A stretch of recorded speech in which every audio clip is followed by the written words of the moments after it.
Question is, a piece of cloth 8 meter long shrinks 9% on washing. How long will the cloth be after washing? एक cloth है जो कि 8 metre है, वो shrink होता है 9% ऑन वॉशिंग। जैसे न्यू क्लॉथ है वो 8 मीटर है, वॉश करने के बाद थोड़ा सा श्रिंक होता है, तो वो बता रखा वॉश करने के बाद 9% श्रिंक होता है। तो how long will be the cloth after washing? तो श्रिंक होने के बाद मतलब कपड़ा थोड़ा छोटा हो जाता है, तो क्वेश्चन में पूछा कि वॉशिंग के बाद कितना कपड़ा बचता है। 9% श्रिंक होता है। 9% किसका? जो टोटल कपड़ा है। कपड़ा है 8 मीटर, तो 8 का 9%। तो चलिए हम इसका 9% निकालते हैं। क्या होता है? ये हमारा आ गया है 0.72 मीटर। 8 मीटर का अगर हमने 9% निकाला तो आ गया 0.72 मीटर। यानी कि जब कपड़ा था, हमने लिया था 8 मीटर का, और इतना श्रिंक हो जाता है धोने के बाद। तो क्वेश्चन में पूछा how long cloth will be after washing, कि धोने के बाद कितना कपड़ा बचा। तो देखिए, क्लॉथ लेफ्ट, हमारे पास जब कपड़ा लिया था तो 8 मीटर था, उसमें से श्रिंक हो गया इतना, धोने के बाद इतना छोटा हो गया कपड़ा, तो कपड़ा बचा कितना? तो हम 8 में से 0.72 को माइनस कर देंगे, तो हमारे पास जो कपड़ा लेफ्ट है, बचा है, वो इतना मीटर कपड़ा बच गया है। Our question is, a memorial trust donate rupees 50 lakh to a hospital. The interest on which is used for buying an ECG machine in the first year. If the donation earn an interest of 10% per annum, what is the amount used to buy the ECG machine? देखिए, ये question हमें बहुत लंबा लग रहा है, हो सकता है थोड़ा कंफ्यूजिंग लग रहा हो, लेकिन हम इसे अगर लाइन बाय लाइन पढ़ेंगे तो इस क्वेश्चन में कुछ भी नहीं है, बिल्कुल सिंपल क्वेश्चन है ये। देखिए, हम पहले यहाँ तक लाइन पढ़ेंगे, हॉस्पिटल के बाद कोमा लगा है, तो हम पहले लाइन को इतना समझेंगे, a memorial trust donate rupees 50 lakh to a hospital. एक ट्रस्ट है, उसने 50 लाख रुपीज़ डोनेट कर दिए एक हॉस्पिटल को। Okay, the interest on which is use to buying an ECG machine in the first year. जो उस अमाउंट पे, ये जो हमें 50 लाख है, इसका जो इंटरेस्ट है उसको यूज़ किया गया है ECG मशीन बाय करने के लिए। तो हमें इंटरेस्ट क्वेश्चन में गिवन नहीं है, और बता रखा है कि इंटरेस्ट से मशीन खरीदी है, तो वो इंटरेस्ट हमें निकालना पड़ेगा इसका मतलब। और हमें if the donation earns an interest of 10%, interest का रेट बता रखा है, तो इससे हम इंटरेस्ट निकाल सकते हैं। तो चलिए निकालते हैं, हम इंटरेस्ट निकाल लेते हैं। इंटरेस्ट का हमें फॉर्मूला पता है, principal multiply rate multiply time by 100। Principal हमें दे रखा है 50 लाख का था, और रेट ऑफ इंटरेस्ट हमें गिवन है इन द फर्स्ट ईयर। यहाँ पे फर्स्ट ईयर की बात हो रही, तो हमें टाइम भी गिवन है 1 साल। तो हम सिंपल इंटरेस्ट निकाल लेते हैं।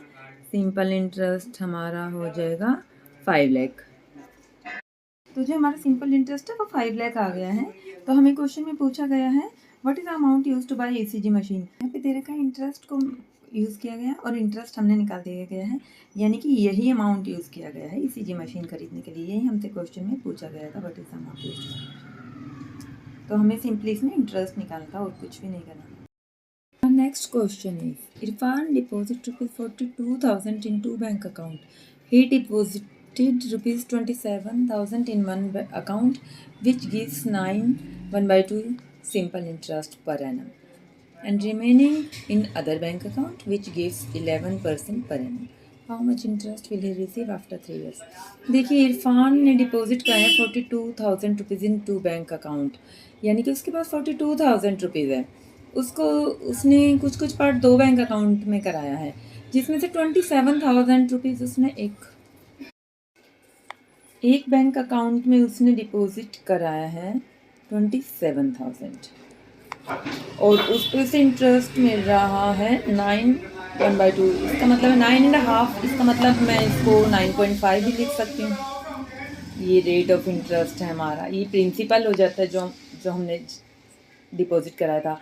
रेट ऑफ इंटरेस्ट 9/1/2 को मतलब में 9.5 ही होता है, तो 9.5 को हम इस तरीके से भी मेंशन कर सकते हैं। ये आ गया है। उसके बाद ये पर एनम इंटरेस्ट है पूरे साल का। फिर बता रखा है जो रिमेनिंग अमाउंट है, देखिए उसके पास टोटल दे रखे हैं क्वेश्चन में 42,000। एक अकाउंट में इतना करा दिया है, तो दूसरे अकाउंट के लिए कितना पैसा बच गया? 42,000 में से अगर हम 27,000 को लेस करते हैं, तो हमारे पास बचता है 15,000, जो हमने दूसरे बैंक में कराया, क्योंकि बता रखा था उसने 42,000 को 2 अकाउंट में कराया है। अगर एक में 27 करा दिया है, तो बाकी 15,000 बचेंगे, वो दूसरे अकाउंट में कराएगा।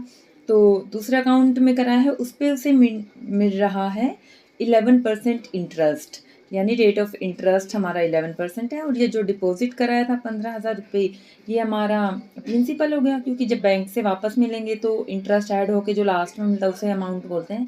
दैट मीन ये प्रिंसिपल था। तो अब हमसे पूछा है कि कितना इंटरेस्ट उसे 3 ईयर्स में मिलेगा। तो देखिए हमें जो 42,000 थी उसने दो अलग अलग बैंक में डिपॉजिट किया, एक में 27 और एक में 15,000, और उसे टोटल इंटरेस्ट पूछा। तो इंटरेस्ट तो उसे इस पैसे पे भी मिलेगा, इस पे भी मिलेगा। ये बैंक 9.5 के अकॉर्डिंग देगा, ये 11% के अकॉर्डिंग देगा। 3 साल के बाद पूछा है, यानी कि दोनों बैंकों का 3 साल के लिए ही हमें इंटरेस्ट निकालना है, क्योंकि ऐसा कुछ नहीं बताया कि ये वाला पैसा इतने साल के लिए दिया है और ये इतना। तो टोटल इंटरेस्ट 3 साल के बाद है, तो हम 3 साल का इस पे भी निकाल लेंगे और इस पे भी। तो देखिए हमें प्रिंसिपल दे रखा है, रेट दे रखा है, टाइम दे रखा है, तो हम इंटरेस्ट निकाल लेंगे इस फॉर्मूले से, प्रिंसिपल रेट इंटरेस्ट से। तो हमारा यहाँ पे इस 27,000 पे इतना इंटरेस्ट मिल रहा है 7,695, और 15,000 रुपीज़ पे उसे मिल रहा है 3 साल में 4,950। तो टोटल इंटरेस्ट पूछा है कि कितना मिलेगा 3 साल के बाद, तो हम दोनों इंटरेस्ट को ऐड कर देंगे, तो हमारा टोटल इंटरेस्ट आ जाएगा। तो टोटल इंटरेस्ट उसको मिलेगा 12,640 रुपीज़। ये हमारा प्रिंसिपल है, अमाउंट नहीं होगा, क्योंकि प्रिंसिपल जब बैंक में डिपॉजिट कराया है पैसा तो वो प्रिंसिपल होता है, बाद में इंटरेस्ट ऐड होके जो ज़्यादा होके मिलेगा 3 साल के बाद उसको वो अमाउंट होता है। तो इस तरीके से हमें ये सब चीज़ें दे रखी है, प्रिंसिपल, रेट और टाइम। हमारा नेक्स्ट क्वेश्चन है, find the time after which the simple interest on a sum of money will be double of the sum at the rate of 10% per annum. हमें टाइम निकालना है जिस time के बाद एक जो सिंपल इंटरेस्ट है वो मनी का डबल हो जाता है, सम ऑफ मनी। मतलब जैसे मनी को इन्वेस्ट किया हमने तो उस पर इंटरेस्ट मिलता है, तो वो इतना टाइम पूछा है कि कितने टाइम के बाद वो जो सिंपल इंटरेस्ट है वो प्रिंसिपल का डबल हो जाएगा मनी का, अगर रेट 10% मिलता है तो देखिए इस क्वेश्चन में हमें रेट ऑफ इंटरेस्ट तो दे रखा है, ना टाइम गिवन है, ना कोई प्रिंसिपल गिवन है, ना सिंपल इंटरेस्ट गिवन है, तो हम टाइम कैसे निकालेंगे। तो देखिए हमें एक हिंट दे रखा है कि एक टाइम के बाद जो सिंपल इंटरेस्ट है वो मनी का डबल हो जाएगा, यानी कि प्रिंसिपल का, क्योंकि इंटरेस्ट तो प्रिंसिपल भी मिलता है। तो हम क्या करेंगे, इसमें एज्यूम करना पड़ेगा आपकी प्रिंसिपल कितना है। तो चलिए हम एज्यूम करते हैं, let the principal be 100 rupees. तो हमने मान लिया है कि प्रिंसिपल है 100 रुपीज़। तो देखिए सिंपल इंटरेस्ट उसने कहा सिंपल इंटरेस्ट डबल हो जाएगा एक टाइम के बाद, वो टाइम ही पूछा है। तो यहाँ पे हमारा सिंपल इंटरेस्ट कितना हो जाएगा, डबल ऑफ मनी, यानी कि प्रिंसिपल जितना रुपीज़ लगाए थे उसका डबल। तो हमारा इंटरेस्ट हो जाएगा यहाँ पे 200 रुपीज़। अब हमें रेट तो गिवन है कि अगर 10% से यहाँ पे दे रखा है, अगर रेट 10% मिलता है तो यहाँ हमारे पास प्रिंसिपल हो गया है, इंटरेस्ट हो गया, रेट हो गया, हमें टाइम निकालना है। तो अब हम सिंपल इंटरेस्ट के फॉर्मूले से क्या है जो टाइम निकाल लेंगे। हमारा फॉर्मूला होता है simple interest is equal to principal, rate और टाइम हमें दे नहीं रखा तो हम टी ही रिप्रेजेंट करें।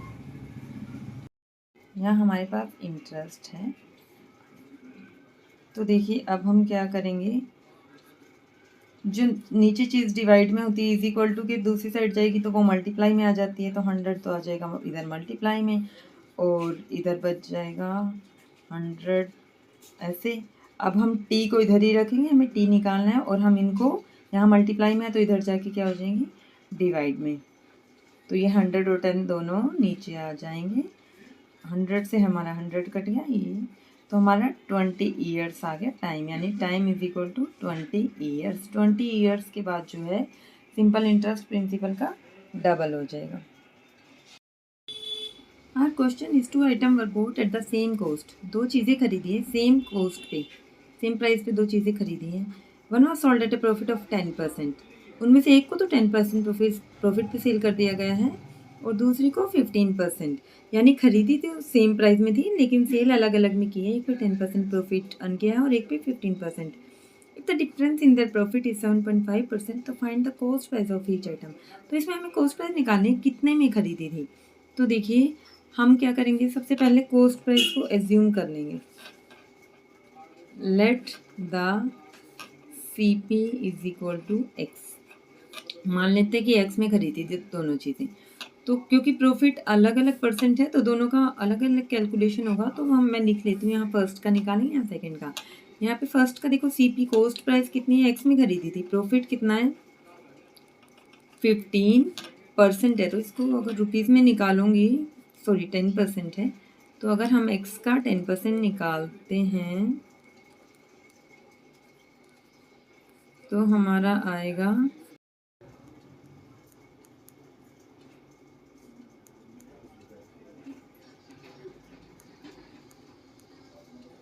हमारा ये आ जाएगा, क्योंकि जब हम डेसिमल लगा इसको हम 1x भी लिख सकते हैं, तो हमारा ये आ गया है प्रॉफिट। और ऐसे ही हम सेकंड का निकालेंगे।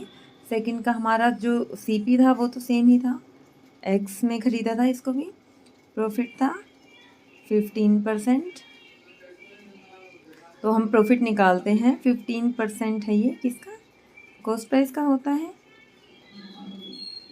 इसको हम 5 की टेबल से कट करेंगे तो ये आ जाएगा। इसको अब हम डिवाइड करेंगे तो हमारा आएगा 20। अगर मैं डेसिमल लगाएंगे हमें यहाँ पे 0 मिलेगी, 21 सा 20, फिर हमें एक 0, फिर 100, तो हमारा ये आ जाएगा। तो ये हमारा दोनों प्रॉफिट आ गए। ये इस वाले कॉस्ट प्राइस पे इतने रुपीज़ प्रॉफिट हुआ है और इस पे इतना प्रॉफिट हुआ है बेचने पे। तो हमें बता रखा है if the difference of the profit is 7.5। तो देखिए इनमें से बड़ा प्रॉफिट कौन है, 0.15 है, क्योंकि डिफरेंस ऑफ प्रॉफिट दे रखा है तो हमें इक्वेशन में लिखना होगा कि अगर मैं इस प्रॉफिट में से ये प्रॉफिट माइनस करूं तो डिफरेंस दे रखा है if the difference in the profit, तो difference in the profit is 7.5%। तो अब हमें यहाँ से x की वैल्यू निकाल लेनी, क्योंकि हमें कॉस्ट प्राइस पूछा है, कॉस्ट प्राइस x था, तो अगर हमें इस इक्वेशन से x की वैल्यू मिल जाती तो वही कॉस्ट प्राइस हो जाएगा। तो चलिए माइनस करते हैं।